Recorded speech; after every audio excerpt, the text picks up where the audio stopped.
उस यश को प्राप्त कैसे कराते हैं, उस यश में हमारा मन कैसे लगे, उसके लिए आपने कोई संसाधन नहीं बताया।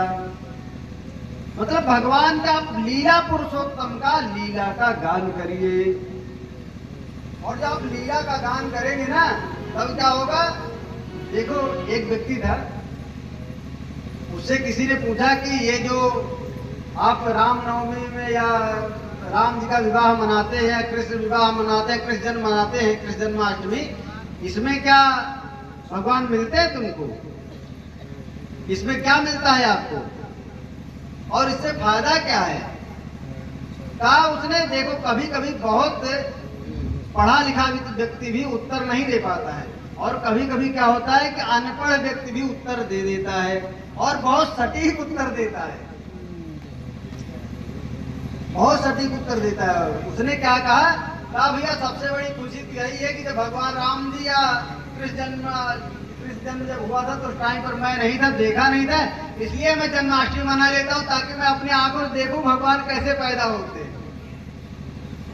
हम राम जन्म विवाह क्यों मनाते हैं, कम से कम हम बाराती तो बन जाते, बाराती कैसे होते इसका अनुभव तो होता है कि भगवान का विवाह कैसे होता है। तो कहने का मतलब कुछ चीजें लीला किस लिए होती है कि मन लगा रहे, इसलिए भगवान की लीला सुनना चाहिए, इसलिए भगवान की लीला करना चाहिए, इसलिए नाटक करना चाहिए। नाटक भी बहुत लाभदायक है। अगर संसार को शिक्षित करने के लिए आप नाटक करते हैं तो नाटक भी आपका परमार्थिक तो हो जाता है। अरे भगवान लीला को इतना महत्व दिए कि लीला करने के स्वयं इस धरती पर आए। आखिर राम कृष्ण ये सब कौन है, लीला करने के लिए आता है ना, नहीं तो यहाँ कौन आने के लिए सोचता है। यह जो शरीर है ये तो दुख का सागर है, यह संसार कहता है दुख का सागर है, परंतु इस दुख को दूर करने के लिए भगवान स्वयं हम लोगों के सामने उपस्थित होते हैं और ये बताते हैं भैया इसमें आपका मन कैसे लगे।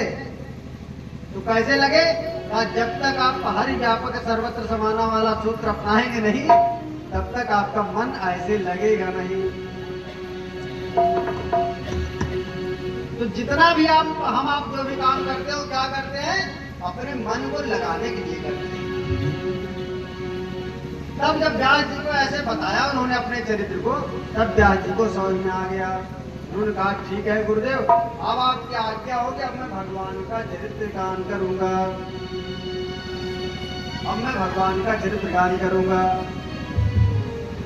तो कौन से भगवान का चरित्र गान करोगे, कहा ज्यादा दूर तो नहीं जाएंगे, अगर ज्यादा दूर जाएंगे तो लोग समझ नहीं पाएंगे, इसलिए मैंने क्या निर्णय किया है, जो हमारे नजदीक में हुआ भगवान है हम उनका ही चरित्र गा लेंगे। देखो बहुत अच्छी बात तो यह है कि हम लोग, हमारा जो सनातन धर्म है, अन्य धर्मों में अन्य संप्रदायों में ये लोग मानते हैं कि भगवान कभी धरती पर आ नहीं सकते। अरे भगवान सब कुछ कर सकते हैं लेकिन वो बोलते धरती पर आ नहीं सकते।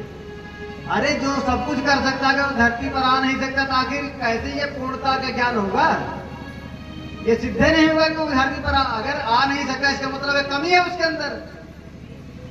जो लोग धरती पर ना आ पाए उनके अंदर कमी है ना।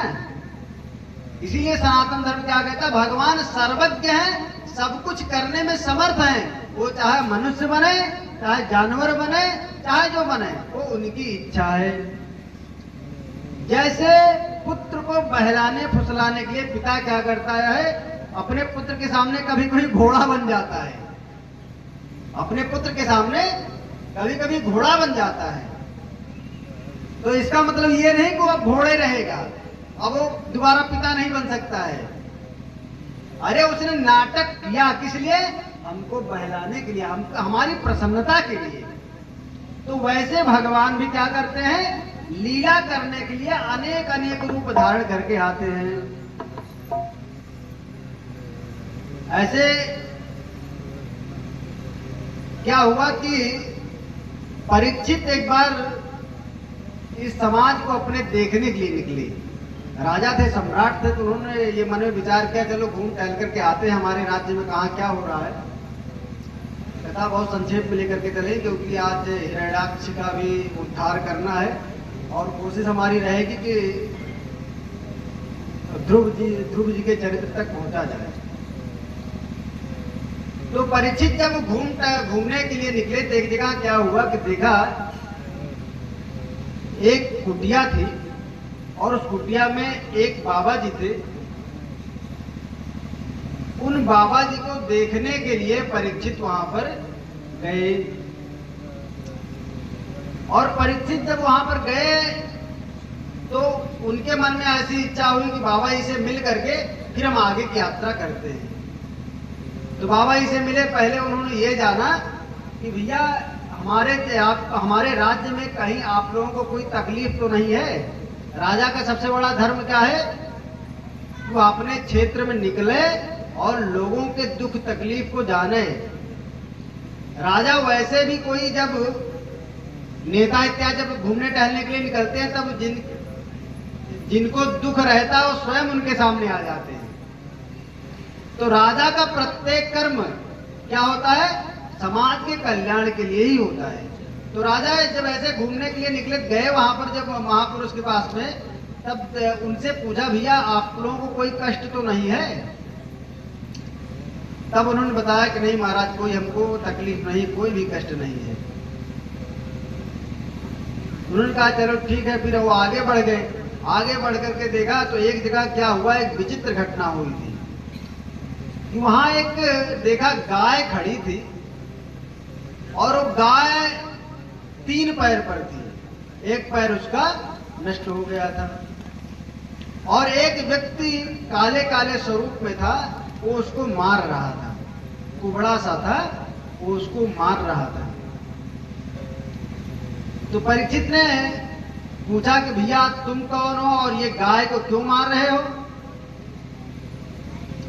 तब उसने कुछ नहीं बोला। तो परीक्षित ने उस गाय से पूछा कि आप कौन हैं? तब उस जो गाय थी, गाय का एक नाम वृषभ भी है। गाय का 2 नाम है, वृषभ और गौ। ये दोनों शब्द उसी के शब्द हैं, उसी के शब्दाना मने करता। तो उसने कहा कि देखो भैया आप राजा हैं, राज्य की सुरक्षा के लिए आपको जो जिम्मेदारी मिली है आप अपना कर्तव्य पालन करें, लेकिन मैं क्या करूं? हमारा भाग्य ऐसे है कि हमको जो आता है वही परेशान करता है, क्योंकि मैं अपना भाग्य लेकर के जन्म लिया हूं, इसमें किसी का कोई दोष नहीं है।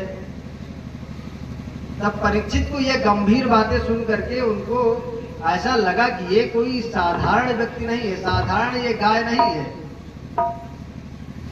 परीक्षित ने कहा मैं समझ गया, आप तो स्वयं भगवान धर्म स्वरूप हैं, आप धर्म ही हैं। क्योंकि देखो जैसे किसी को अगर कोई तकलीफ हुई हो और उसके घर वालों को ना पता हो और आप जा करके उसको बता दें, तो उसको उस तकलीफ के विषय में जानकारी होगी उसके घर वाले को, तब कष्ट तो तुरंत होगा।